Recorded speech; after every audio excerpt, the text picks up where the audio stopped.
Olá,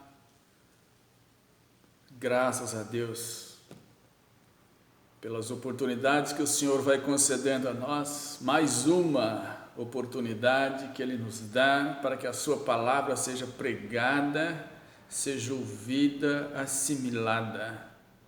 Amém? Se você concede a Deus este privilégio, se alegre pela oportunidade que você tem. A palavra de Deus diz que vai chegar o momento em que você vai querer buscar, ouvir a palavra de Deus, e não haverá quem pregue a você.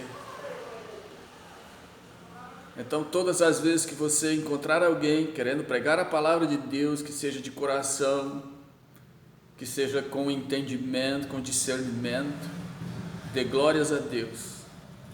Amém? Hoje a palavra está no Salmo 37, só os 3 primeiros versos.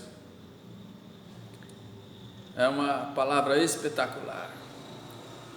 Essa palavra tenta fazer com que eu e você nos sintamos cada vez mais motivados para confiar em Deus sem medo. É um convite que Ele faz para nós, para que nós possamos confiar em Deus sem medo. Amém? Então diz assim: não se indigne por causa dos malfeitores, nem tenha inveja daqueles que praticam iniquidades, daqueles que não são justos e retos com Deus, pois logo murcharão como a relva verde. De fato, nem eu nem você podemos negar que em algum momento da nossa vida nós não nos deparamos com situações em que você percebe que aquelas pessoas que não temem ao Senhor são mais prósperas do que aqueles que servem ao Senhor. E pensando com o coração do mundo, da forma como que o mundo enxerga, porque é o oposto da forma como que Deus enxerga as coisas, não é? O propósito de Deus é um, o propósito do mundo é outro, o propósito do diabo é outro. Muitas vezes a gente se depara com essas situações em que as pessoas que praticam injustiças, aquelas pessoas que praticam a iniquidade, diz aqui a palavra, a impressão é que essas pessoas prosperam e a gente fica sempre para trás. E a palavra nos convida a você servir ao Senhor, que Ele vai te dar em abundância. Ele vai te dar uma vida plena, Ele vai gozar você de toda a satisfação. E aí de repente você se depara com essas situações, você diz: ora, mas eu tenho pedido, eu tenho orado, eu tenho me esforçado, a minha vida inteira foi uma vida de esforço, e a impressão que dá é que a colheita não chega nunca. A colheita que eu tanto espero parece que não chega nunca, e a colheita daqueles que praticam crimes ou iniquidades, como diz a palavra aqui, me parece que eles colhem mais do que eu. A impressão que me dá é que servir a Deus não é vantagem nenhuma, pelo contrário, a vantagem se revela na vida daqueles que estão praticando a desobediência.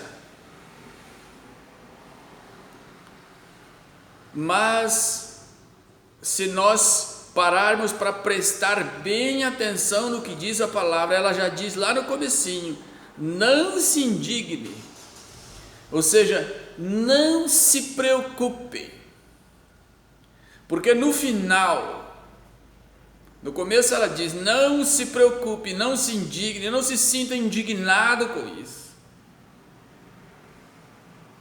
porque no final elas murcharão como a relva verde, murcharão como uma planta, murcharão como um capim.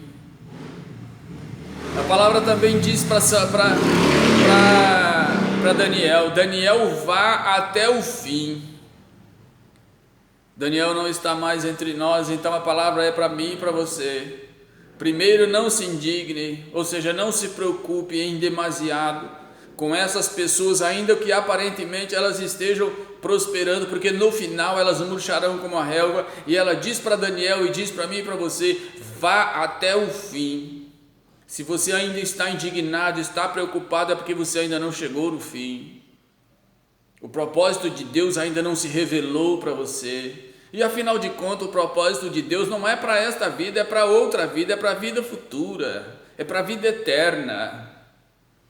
Essas pessoas que estão aqui vivendo e vivenciando algo, vivenciando uma vida apenas de luxúria, de prazer, ou seja, atendendo os seus desejos carnais, o desejo da sua alma, essas pessoas estão apenas preocupadas com o dia de hoje, estão apenas preocupadas com o momento, enquanto a palavra de Deus pede para mim e para você nos preocuparmos com o que vai vir, pede para eu e você nos preocuparmos com o futuro,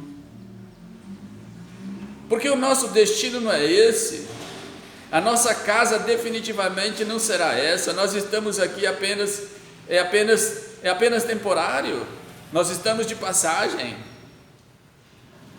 O Senhor diz que quando nós nos preocupamos demasiadamente com as coisas que acontecem no mundo, isso só nos causa mal.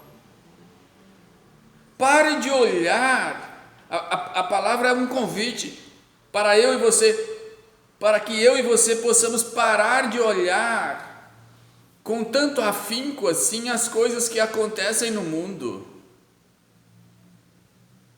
Esse olhar em demasiado as coisas que acontecem no mundo não nos faz bem.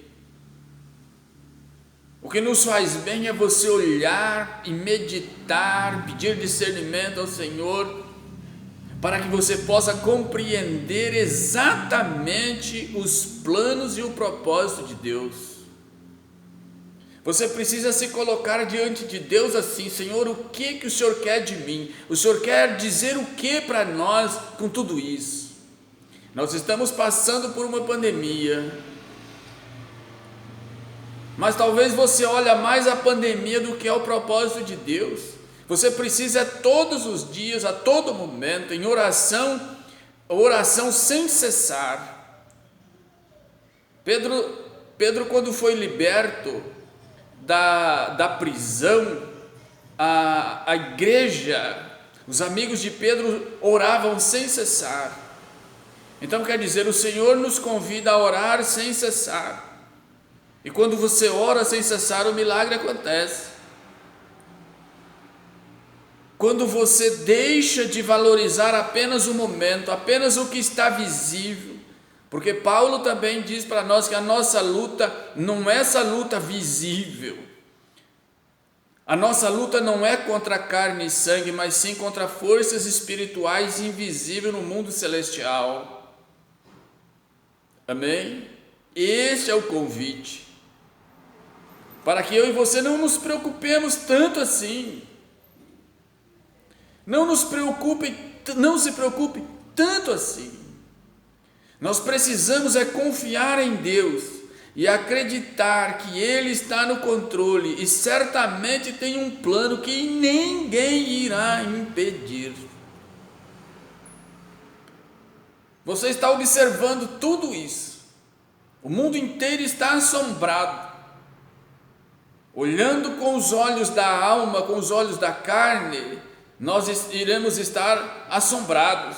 Claro, nós somos humanos, a gente se preocupa, mas você precisa tomar essa consciência de que Deus tem um plano para tudo isso. Qual é o plano de Deus para tudo isso? É mexer comigo, é mexer com a humanidade toda de uma vez só? O plano de Deus não está ainda visível para mim e para você, mas se isso está acontecendo, com a permissão de Deus, é porque Ele tem um plano perfeito. Eu não sei o que Deus quer com isso. Talvez você pergunte, mas o que Ele quer com isso? Eu não sei, mas eu confio. Eu confio e continuo perseverando. Eu continuo confiando e perseverando, porque eu tenho certeza que o plano de Deus é melhor. Então eu aguardo tudo isso com expectativa, eu aguardo o desfecho disso com expectativa. Porque os planos de Deus ninguém vai impedir. Concorda com isso? Deus sempre cuidará de nós. Enquanto fizermos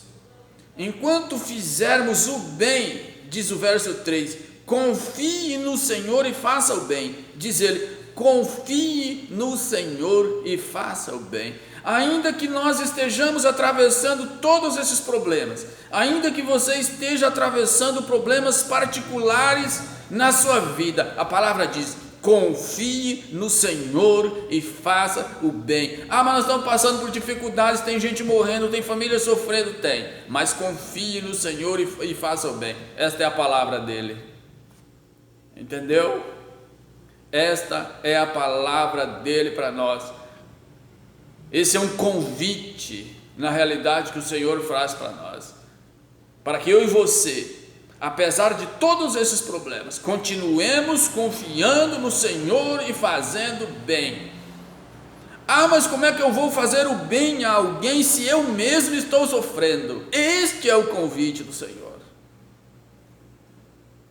Você está sofrendo, faça o bem a alguém. Mas porque como é que eu vou fazer o bem a alguém se eu mesmo estou sofrendo? É essa atitude sua de fazer o bem a alguém, ainda que você esteja passando por problemas, que vai abençoar você. Jó teve a sua vida transformada, modificada, e Deus deu a Jó o dobro.